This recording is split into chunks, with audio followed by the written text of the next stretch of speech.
ছোটবেলায় আমরা অনেকেই শুনেছি ওর থেকে এগিয়ে থাকতে হবে, সবার থেকে ভালো হতে হবে। অজান্তেই আমাদের শেখানো হয়েছিল পাশের বন্ধুই যেন আমাদের প্রতিযোগী। কিন্তু সত্যি কি জীবন মানে সবসময় অন্যকে হারানো?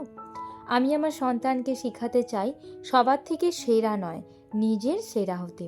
বন্ধুকে প্রতিদ্বন্দ্বী নয়, সহযাত্রী ভাববে। অন্যের সাফল্যে হিংসে নয়, অনুপ্রেরণা খুঁজতে। কারণ জীবন একটা দৌড় নয় যেখানে একজনই জিতবে। জীবন একটা পথ চলা যেখানে সবাই একসাথে এগোলে পথটা সুন্দর হয়। তুলনা নয়, উন্নতি। প্রতিযোগিতা নয়, সহযোগিতা। চাপ নয়, আত্মবিশ্বাস।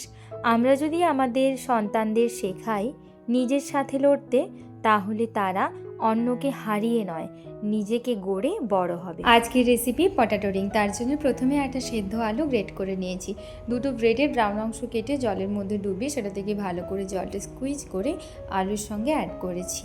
2 চামচ চালের গুঁড়ো, স্বাদ অনুযায়ী লবণ আর একটু গোলমরিচের গুঁড়ো অ্যাড করে খুব ভালো করে মেখে নিয়ে রিংয়ের আকারে গড়ে ডিপ ফ্রাই করেছি। এটাকে কিন্তু শ্যালো ফ্রাই করা যায়।